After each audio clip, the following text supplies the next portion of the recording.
Hello, j'espère que tu vas bien aujourd'hui. Aujourd'hui, je vais te parler de comment bien poser tes objectifs avec une méthode que beaucoup de gens connaissent, dont tu as sûrement déjà entendu parler, la méthode SMART, mais avec deux éléments en plus qui font toute la différence par rapport à la méthode SMART traditionnelle. Pourquoi j'ai envie de te parler en fait des objectifs? Imagine, tu fais ta vie et tu avances en essayant des choses et en ratant constamment, et en ne sachant pas à quel moment en fait t'as foiré, à quel moment t'as loupé, et comment te réajuster. Ça veut dire que si tu veux réussir à devenir une meilleure personne, tu as besoin de travailler sur toi. Si tu as envie d'avoir plus confiance en toi, tu dois mettre des étapes en place. Si tu as envie de sortir de la dépendance affective, tu as aussi besoin de mettre des étapes en place. Si tu veux mettre des limites, et sur plein d'autres choses, aussi bien au niveau personnel que professionnel, et relationnel, bien entendu. Voilà, donc si tu ne me connais pas, je me présente Yannick Lassman, coach expert en résilience. Mon but au travers de cette chaîne, c'est d'aider un maximum de personnes à créer la vie qui les inspire. Donc si cette vidéo te plaît, eh bien, mets un like, abonne-toi et active la cloche pour avoir accès à toutes les prochaines vidéos que je vais faire. Maintenant, la raison pour laquelle je vais te parler de cette méthode, c'est la méthode SMART. C'est une méthode qui fonctionne parce qu'elle te permet d'avoir une perspective clair, net et précis sur tout ce que tu as besoin d'accomplir pour arriver à réussir en fait. Tout simplement. Première étape, c'est le S. S pour spécifique. Donc dans la méthode SMART, S-M-A-R-T, et donc les deux dernières lettres, je te les donne jusqu'à la fin. SMART, spécifique. Spécifique, ça veut dire quoi? Ça veut dire que ton objectif a besoin d'être spécifié clairement. Ça veut dire, je veux avoir ça. Je veux avoir plus confiance en moi. Je veux me sentir mieux dans ma peau. Je veux attirer une personne dans ma vie. Si tu dis, j'ai juste envie d'avoir un tout petit peu plus confiance en moi, mais la prochaine étape, c'est quoi? C'est le mesurable.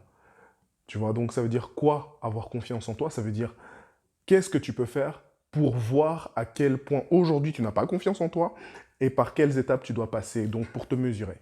Si tu veux avoir confiance en toi, ça veut dire quoi avoir confiance en toi? Ça veut dire être capable de parler en public, être capable d'aller aborder quelqu'un dans la rue, être capable de sortir de ta zone de confort, tu vois, ou bien être capable de justement dire non à quelqu'un. Et ça, ce sont toutes des choses que tu as besoin de spécifier, de rendre ça mesurable. Donc, une fois que tu mets tous les paramètres mesurables, donc aujourd'hui tu te dis, j'arrive pas à m'affirmer dans telle situation, j'arrive pas à dire non lorsque c'est quelqu'un que je connais, qui est proche, je sais que je devrais dire non, mais j'ose pas parce que j'ai peur de le blesser. Ok, eh bien, ça, c'est quelque chose que tu peux mettre. Arriver à dire non à quelqu'un, peu importe à quel point ça peut offenser la personne parce que tu veux te faire passer en priorité. Tu vois? Et donc, après, tu as le A, le côté attractif. Pourquoi? Comme je viens de te dire, l'envie de se faire passer en priorité. C'est aussi ton pourquoi. J'ai fait une vidéo sur le pourquoi, donc à quel point c'est important de savoir définir son pourquoi. Quand tu arrives à définir ton pourquoi, tu arrives à savoir ce qui t'anime, tu arrives à savoir la raison pour laquelle tu fais ce que tu es en train de faire. Parce qu'en fait, s'il n'y a pas une raison qui est assez forte, tu vas abandonner. Donc ça veut dire que aujourd'hui, tu vas te lancer dans un nouveau défi et tu vas te dire ouais, mais j'ai envie de faire ça et puis non, finalement ça valait pas la peine. Pourquoi ça en valait pas la peine? Pourquoi tu as commencé en fait si ça n'en valait pas la peine? Pourquoi est-ce que tu arrêtes? Il y a toujours une bonne raison de arrêter quelque chose, mais lorsqu'on se recentre sur la raison de commencer quelque chose, c'est là que ton pourquoi il intervient. Donc réellement, regarde cette vidéo sur le pourquoi parce que ça va t'aider à mettre en place maintenant des objectifs de manière smart avec quelque chose d'inarrêtable pour toi. Ok? Le R, donc S spécifique, M mesurable, A attractif, le R réaliste.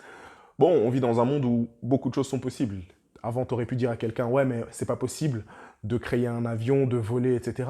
Oui, mais le côté réaliste, ça veut dire que est-ce que c'est dans tes moyens? Est-ce que tu as les ressources à portée de main pour pouvoir faire ce que tu veux? Je ne dis pas que tu ne dois pas faire quelque chose auquel tout le monde te dit tu es fou et tu n'y arriveras jamais. Non, mais même si on te dit ça, toi, est-ce que concrètement autour de toi, tu as tous les outils nécessaires pour pouvoir y arriver, pas à pas. Sinon, ton objectif ne sert à rien.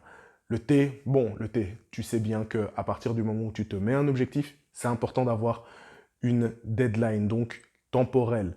Ça veut dire quoi? Ça veut dire que si tu te dis, ben tiens, par exemple, on prend les exemples des étudiants. Lorsque tu fais une année, tu te dis pas, non, je vais réussir cette première année dans un an après, non, ou même dans 6 mois. Non, tu as un certain temps qui t'est accordé pour réussir ton année. Ok? C'est la même chose pour toi. Dans ton objectif, si tu mets un temps trop court, c'est l'échec. Si tu mets un temps trop long, c'est la procrastination. Mets-toi un temps qui te challenge, qui te permette de réellement te booster, qui te fasse un tout petit peu peur. Parce que tu vois, le but de ton objectif, c'est que tu te dises, ça me fait vibrer, ça me fait peur, je ne me sens pas capable de l'accomplir aujourd'hui, mais si je l'arrivais à l'accomplir, à quel point est-ce que ma vie changerait en mieux? Tu vois? À quel point est-ce que ta vie va être mieux lorsque tu vas accomplir un objectif qui est important pour toi? Et qu'est-ce qui va se passer si tu te plantes?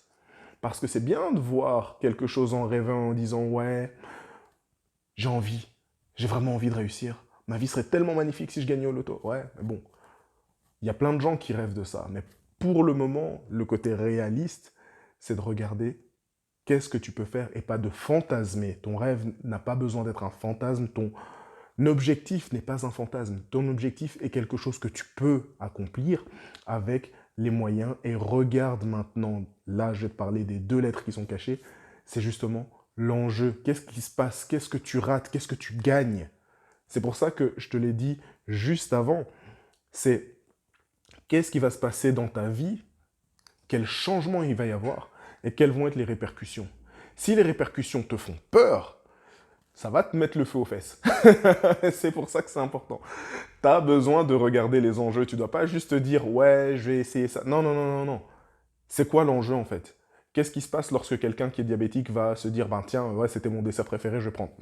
Non, l'enjeu c'est quoi? C'est ta santé. Lorsque tu veux perdre du poids. L'enjeu c'est de te regarder dans le miroir et de t'aimer en fait. Lorsque tu veux sortir d'une relation toxique, c'est quoi l'enjeu en fait? L'enjeu c'est de pouvoir vivre ta vie de manière épanouissante, tu vois, et d'être toi-même. Et il y a plein d'enjeux, je peux t'en citer plein, mais c'est à toi de trouver lequel te donne le feu aux fesses, tout simplement.